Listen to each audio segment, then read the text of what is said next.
नमस्कार, आप देख रहे हैं इंडिया न्यूज और मैं हूं आपके साथ प्रद्युम्न शर्मा। चलिए शुरुआत करते हैं इस वक्त की अहम जानकारी के साथ। चुनावी साल में मध्य प्रदेश में दल बदल का दौर बहुत तेजी के साथ देखने को मिल रहा है। बीजेपी छोड़ने वाले नेताओं की संख्या लगातार बढ़ रही है। शिवपुरी के जिला बीजेपी उपाध्यक्ष राकेश गुप्ता ने फिलहाल इस्तीफा दे दिया है। बीजेपी की सदस्यता और जिला उपाध्यक्ष पद से इस्तीफा दिया है। बता दें कि बीजेपी में निष्ठावान कार्यकर्ताओं की हो रही है उपेक्षा, उनकी तरफ से कहा गया है बीजेपी में निष्ठावान कार्यकर्ता को नहीं मिल रहा सम्मान। बीजेपी को जिला अध्यक्ष राजू बाथम को फिलहाल इस्तीफा भेज दिया गया है। तो आपको बता दें कि शिवपुरी के कद्दावर नेता राकेश गुप्ता का इस्तीफा सामने आ चुका है। दरअसल बता रहे हैं कि ज्योतिरादित्य सिंधिया के साथ बीजेपी में शामिल हुए थे। बीजेपी छोड़ के कांग्रेस में यशोधरा राजे के खिलाफ लड़ेंगे चुनाव। 26 तारीख को कांग्रेस में शामिल होंगे। तो बता दें कि चंबल अंचल में सिंधिया समर्थक के सेंध में जो कांग्रेस है वो लगातार सेंधमारी करने में जुटी हुई है। दिग्विजय सिंह बना रहे हैं रणनीति। सिंधिया समर्थकों में बीजेपी के रवैये से घुटन हो रही है। 2 दिन पहले कटनी से 2 बड़े नेता कांग्रेस में शामिल हुए थे। ध्रुव प्रताप सिंह और शंकर महातो कांग्रेस में शामिल हुए थे। पूर्व विधायक ध्रुव प्रताप सिंह और पिछड़ा वर्ग के नेता शंकर महातो कई और कद्दावर जा सकते हैं कांग्रेस में।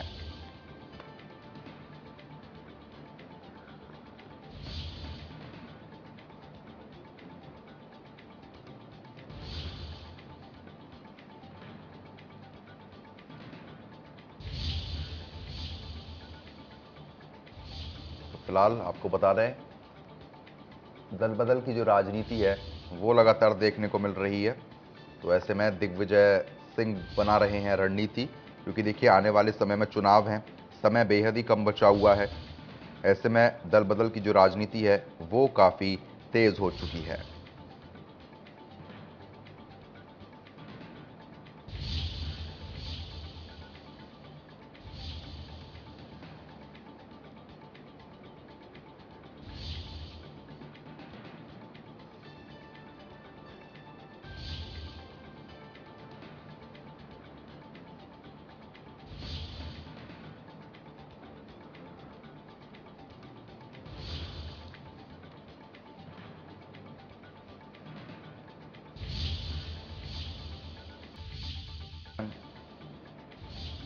इस वक्त की अहम जानकारी है, चंबल अंचल में सिंधिया समर्थकों में सेंध लगाने में फिलहाल कांग्रेस जुटी हुई है।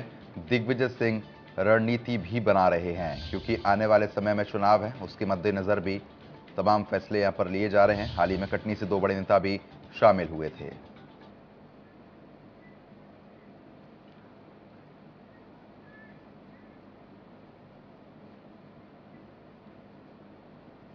और इसी बीच चैनल हेड मनोज जी हमारे साथ जुड़ चुके हैं। मनोज जी, जिस तरीके से ये बड़ी जानकारी है जहां पर अब एक और नेता कांग्रेस में शामिल होने जा रहे हैं, चुनाव बेहद नजदीक आ चुके हैं, दल बदल की राजनीति भी तेज हो चुकी है, किस तरीके से इसको समझा जाए?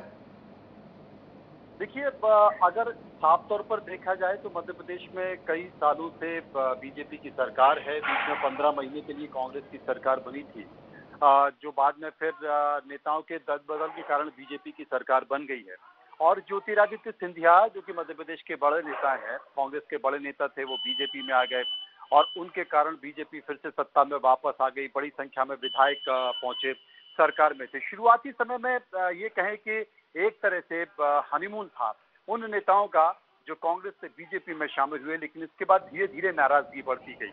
अब सबसे बड़ी परेशानी की बात जी। है कि क्या ये नाराजगी सिर्फ सिंधिया समर्थकों में है, जिन्हें कि उतना महत्व या उतनी उतनी उतना सम्मान नहीं मिल पा रहा, राजनीतिक पद नहीं मिल पा रहे, या फिर ये बीजेपी नेताओं में देखी जा रही है। तो यहाँ पर मैं ये कहना चाहता हूँ कि बीजेपी नेताओं में ज्यादा घुटन महसूस की जा रही है। हाल के समय पे आपने देखा होगा कि प्रदेश अध्यक्ष बीडी शर्मा के ऊपर कई सारे गंभीर आरोप लगाए गए कि वो जी। हमें महत्व नहीं देते, वो हमें बातें नहीं सुनते। बीजेपी के कई नेताओं पर यह आरोप लगाए गए हैं कि उनकी सुनी नहीं जाती, कार्यकर्ता बहुत नाराज है। बीजेपी के इंटरनल सर्वे में भी ये तमाम सारी चीजें आ रही हैं। और अभी कटनी से 2 बड़े नेता, कटनी के पूर्व विधायक और बौरीबंद के एक बीजेपी के बड़े नेता जो कि कई पदों पर रह चुके हैं, वो निर्दलीय भी चुनाव लड़ चुके हैं। 25-26 हजार उनको निर्दलीय चुनाव लड़ने पर वोट प्राप्त हुआ, बाद में वो बीजेपी में शामिल हुए। उन्होंने भी संगठन पर आरोप लगाया और बीजेपी प्रदेश अध्यक्ष पर आरोप लगाते हुए पार्टी को छोड़कर कांग्रेस में चले गए। राकेश गुप्ता, जिनका मैं जिक्र कर रहा हूं, हम खबर चला रहे हैं, जो कि पूर्व जिला कार्यकारी अध्यक्ष रहे हैं शिवपुरी के, वो ज्योतिरादित्य सिंधिया केंद्रीय मंत्री, उनके साथ बीजेपी में शामिल हुए थे। लेकिन जब उन्हें लगा कि उन्हें कोई महत्व नहीं मिल पा रहा है तो उन्होंने अपने पद से इस्तीफा दे दिया। और पद से इस्तीफा जो उन्होंने दिया है, उन्होंने अपने पद इस्तीफे में लिखा है कि भाजपा की सदस्यता एवं जिला उपाध्यक्ष से इस्तीफा दे रहा हूं। उपरोक्त विषय में अनुरोध है कि मैं राकेश गुप्ता, जिला उपाध्यक्ष भाजपा शिवपुरी, अपने पद से इस्तीफा दे रहा हूं। भारतीय जनता पार्टी में मैं निष्ठावान कार्यकर्ताओं की उपेक्षा और सम्मान न मिलने के कारण भाजपा के कल्चर को समझ नहीं पा रहा हूं और मैं बीजेपी की सदस्यता और जिला उपाध्यक्ष पद से अपना इस्तीफा भेज रहा हूं। मुझे भाजपा के सभी दायित्वों से मुक्त करें। इसकी प्रतिलिपि भी श्रीमंत ज्योतिरादित्य सिंधिया, केंद्रीय मंत्री भारत सरकार को की गई है। अब परेशानी की बात यह है, ये बीजेपी के बड़े कद्दावर नेता थे, पहले कांग्रेस के थे, और अब इनकी अगली तैयारी है जो कैबिनेट में मंत्री हैं यशोधरा राजे सिंधिया, उनके खिलाफ ये शिवपुरी से विधानसभा चुनाव लड़ने जा रहे हैं। और ये स्थिति सिर्फ इनके साथ ही नहीं है, चंबल अंचल में जितने भी ऐसे तमाम नेता हैं जो बड़ी उम्मीदों के साथ सत्ता में आए थे, उनके अंदर एक घुटन महसूस की जा रही है जो ज्योतिरादित्य सिंधिया समर्थक हैं।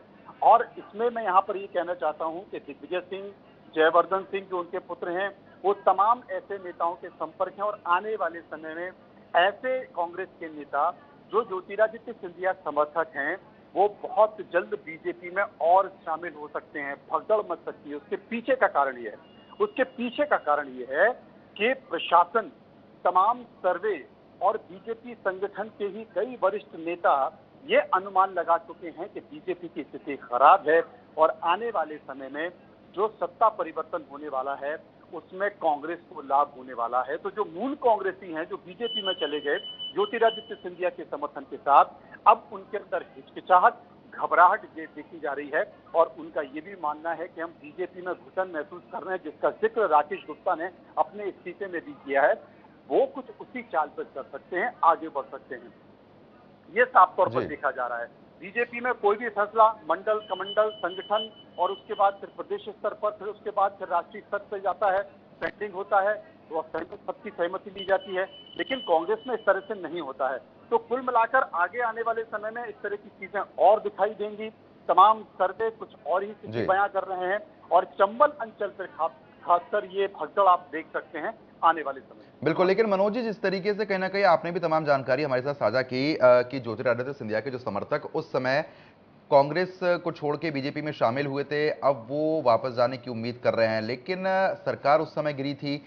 अब ऐसे में ये कहा जा सकता है क्या कि कांग्रेस भी उस तरीके से उनको अपना पाएगी? मैं अगर साफ तौर पर देखा जाए तो जो चंबल अंचल की मैं बात करूं, चंबल अंचल में ज्योतिरादित्य सिंधिया का अपना खासा प्रभाव है और कांग्रेस में अभी वर्तमान में दिग्विजय सिंह का भी अपना खासा प्रभाव है। वो भी चंबल अंचल से ही आते हैं, वो गुना से आते हैं और वो ग्वालियर में इसके पहले भी काफी एक्टिव रहे हैं। लेकिन ज्योतिरादित्य सिंधिया के प्रभाव के कारण वो उतना हस्तक्षेप नहीं कर पाते थे और ना सिंधिया परिवार उनको करने देता था, क्योंकि अब उन्हें फ्री हैंड है। इस इलाके में उनसे बड़ा कोई नेता नहीं है और इतना जो जिनसे कमिटमेंट कर वापस कांग्रेस में लाया जा रहा है। दिग्विजय सिंह के बारे में वो तमाम कांग्रेस नेता ये जानते हैं कि दिग्विजय सिंह जो वादा करते हैं वो मानते हैं। 15 महीने की सरकार में जितनी कमलनाथ की, जो कि मुख्यमंत्री थे, जितनी ज्योतिरादित्य सिंधिया की, जो कि बड़े नेता थे, नहीं चली थी, उससे ज्यादा दिग्विजय सिंह की चलती थी। चाहे वो कलेक्टर, एसपी के ट्रांसफर पोस्टिंग हो, चाहे किसी भी मंत्रालय में काम कराने का मामला हो, योजना कराने का मामला हो, नियुक्तियों का मामला हो, बिना दिग्विजय सिंह की अनुशंसा के काम होते नहीं थे। इसलिए वो दिग्विजय सिंह के प्रभाव को बहुत अच्छी तरह से जानते हैं और आप भी देख रहे हैं कि कमलनाथ भी दिग्विजय सिंह को पूरे प्रदेश में भेज रहे हैं, क्योंकि दिग्विजय सिंह, इसमें कोई नो डाउट नहीं है कि दिग्विजय सिंह मध्य प्रदेश के बड़े नेता हैं और दिग्विजय सिंह का पूरा मध्य प्रदेश के कार्यकर्ताओं से लगाव जुड़ाव इसलिए रहा है क्योंकि वो 10 साल मुख्यमंत्री रहे। दिग्विजय सिंह के हमें बारे में हमेशा ये कहा जाता है कि वो जो कमिटमेंट पूरा करते हैं अपने किसी व्यक्ति से, उसे जरूर पूरा करते हैं।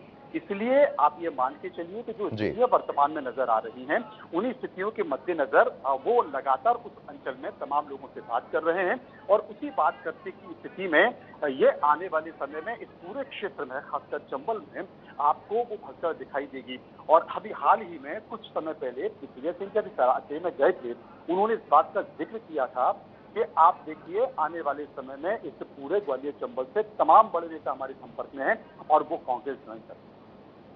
बिल्कुल, चलिए ठीक है मनोज जी, बहुत बहुत शुक्रिया तमाम जानकारी हमारे साथ साझा करने के लिए। तो फिलहाल आपको बता दें कि सेंधमारी लगातार चल रही है, दल बदल की राजनीति काफी तेज हो चुकी है। ऐसे में आपको बता दें कि राकेश सिंह ने अब इस्तीफा जो है वो यहां पर दे दिया है और आने वाले समय में ये जरूर देखना दिलचस्प रहेगा कि जिस तरीके की स्थिति बनी हुई है, ऐसे में चुनाव के मद्देनजर दल बदल की जो राजनीति है वो किस ओर जाती हुई नजर आएगी। पहले की बात कर लें, ध्रुव प्रताप भी यहां पर अब बीजेपी छोड़ चुके हैं। कई और कद्दावर है जो कि कांग्रेस में जा सकते हैं, ऐसी जानकारी भी लगातार सामने आ रही है।